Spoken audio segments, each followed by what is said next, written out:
വല്ലാത്ത പേടിയാ എന്ന് പറയുന്നവരില്ലേ? ഒരുപാട് മക്കളെ കാണാ.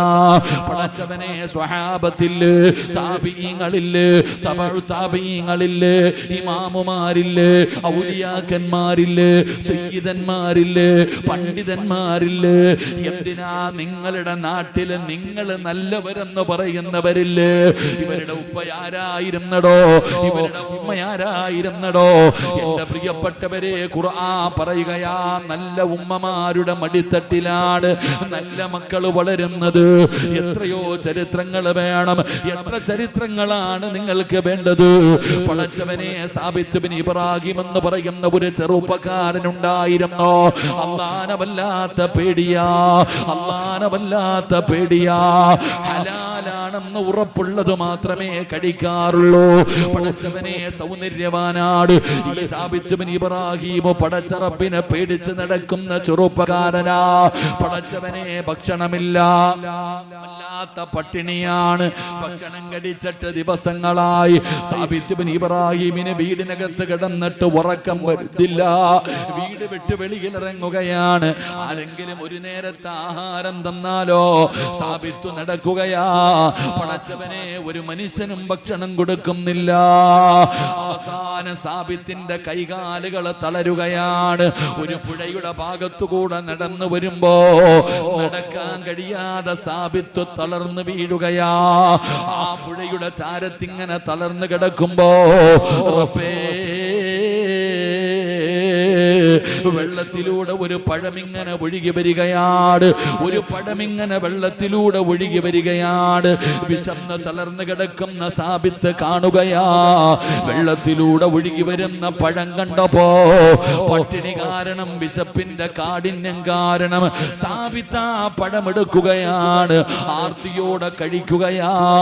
ആ കയ്യിലിരുന്ന പഴത്തിന്റെ പകുതി കഴിച്ചപ്പോ സുബ്ഹാനല്ലാഹ്, സാബിത്തിന്റെ ബുദ്ധി വർക്ക് ചെയ്യുകയാണ്. അവിടെ നിന്ന് ചിന്തിച്ചു, അല്ലാ, ഇതാരുടേതാണെന്ന് എനിക്കറിയില്ല. ഹറാമു തിന്നല്ലോ, ഹറാമു തിന്നല്ലോ. ഇനി ദുആയിക്ക് ഇജാബത്തില്ലല്ലോ. എന്റെ അമലുകൾ അല്ലാഹു സ്വീകരിക്കില്ലല്ലോ. ഞാൻ നരകത്തിലാണല്ലോ. സാബിത്ത് നിലവിളിക്കുകയാണ്. വെള്ളത്തിലൂടെ ഒഴുകി വന്ന ഒരു പഴത്തിന്റെ പകുതി കഴിച്ചതിന്റെ പേരില് ഭ്രാന്തനെ പോലെ കിടന്ന് വിളിച്ചു കൂവുകയാ. സുബ്ഹാനല്ലാഹ്, പുഴയുടെ എതിരെ ഓടുകയാ. എവിടെ നിന്നാണ് വീണത്? എവിടെ നിന്നാണ് വീണത്? സാബിത്ത് ഓടുകയാണ്, സാബിത്ത് ഓടുകയാണ്. അവസാന കിലോമീറ്ററുകളോളം സഞ്ചരിച്ചു. ഒരു തോട്ടം കണ്ടുപിടിക്കുകയാണ്. ഇവിടെ നിന്നാണ് വീണതെന്ന് ഉറപ്പാവുകയാണ്. കരഞ്ഞുകൊണ്ട് സാബിത്ത് തോട്ടത്തിനകത്ത് കടന്നു ചെന്നു. കണ്ട മനുഷ്യന്റെ മുമ്പിൽ കരയുകയാ. അറിയാതെ തിന്നുപോയതാ, പട്ടിണി കാരണം തിന്നുപോയതാ. എനിക്ക് പൊരുത്തം തരണേ, എനിക്ക് പൊരുത്തം തരണേ. ആ മനുഷ്യൻ പറഞ്ഞു, സാബിത്തേ, ഇത് എന്റെ തോട്ടമല്ല, പൊരുത്തം തരാൻ ഇതെന്റെതല്ല. ഞാൻ ഇവിടുത്തെ തൊഴിലാളിയാണ്, എനിക്ക് അവകാശമില്ല. സാബിത്ത് ചോദിക്കുന്ന, മുതലാളിയുടെ വീടെവിടെയാ? 3 ദിവസം സഞ്ചരിക്കണം എന്റെ യജമാനന്റെ വീട്ടിൽ പോകാൻ. സാബിത്ത് പറഞ്ഞു, തയ്യാറാ. 3 കൊല്ലം നടക്കാനും ഞാൻ തയ്യാറാ. കാരണം വേണ്ടത് പൊരുത്തമാണ്. സാബിത്ത് നടക്കുകയാണ്. പറഞ്ഞ അടയാളം വെച്ചുകൊണ്ട് കയ്യിൽ ആപ്പിളും പിടിച്ച് സഞ്ചരിക്കുകയാ. ദിവസങ്ങളോളം സഞ്ചരിച്ചു. പറഞ്ഞ അടയാളം പറഞ്ഞ വീടിന്റെ മുറ്റത്തെത്തി. ഒരു പ്രായം ചെന്ന മനുഷ്യനെ കാണുകയാ. സുബ്ഹാനല്ലാഹ്, സാബിത്ത് കരയുകയാ, പൊരുത്തം ചോദിക്കുകയാ. ആ മനുഷ്യൻ ചിന്തിക്കുന്നു, റബ്ബേ, ഇതാരാ അല്ലാ? ഇവനാരാ അല്ലാ? ഇവൻ അവനൊരു സാധാരണ ചെറുപ്പക്കാരനല്ല. ആയിരുന്നെങ്കിൽ ഇവിടെ വരില്ലായിരുന്നു. ആ മനുഷ്യന് സാബിത്തിനെ ഇഷ്ടപ്പെടുകയാണ്. ആ മനുഷ്യൻ പറഞ്ഞു, സാബിത്തേ, എനിക്കൊരു മകളുണ്ട്, നിനക്ക് ഞാൻ പൊരുത്തം തരാ. പക്ഷേ നീ എന്റെ മകളെ വിവാഹം കഴിക്കണം.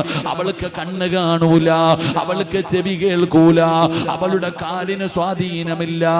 ആ പെണ്ണിനെ നീ വിവാഹം കഴിച്ചാ നിനക്ക് ഞാൻ പൊരുത്തം തരാ. സുന്ദരനായ യുവത്വത്തിന്റെ നടുവിലൂടെ നടന്നു പോകുന്ന സാബിത്ത് ചിന്തിച്ചു, അല്ലാ, ദുനിയാവാണല്ലോ, അവസാനമുണ്ടല്ലോ, ആഖിറമാണ് രക്ഷപ്പെടേണ്ടത്.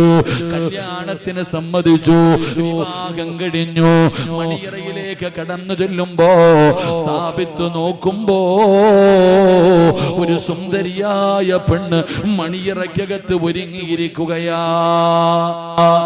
സാബിത്ത് എന്ന് പറയുന്ന ചെറുപ്പക്കാരൻ കല്യാണം കഴിച്ചു. മണിയറയ്ക്കകത്ത് കടന്നു ചെന്നപ്പോ ഒരു സുന്ദരിയായ പെണ്ണിരിക്കണു.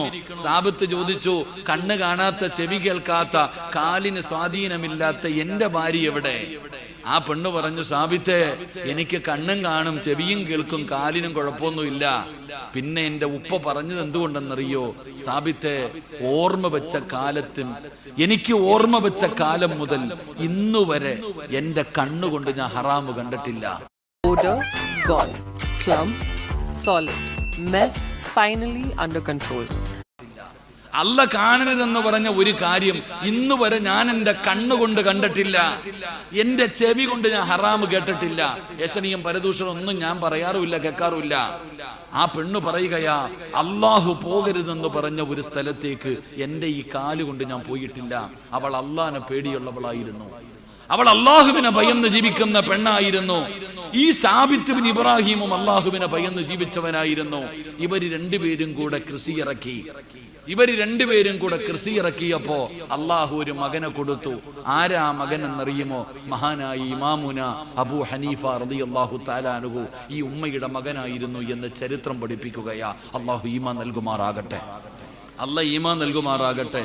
എന്റെ പ്രിയപ്പെട്ടവരെ,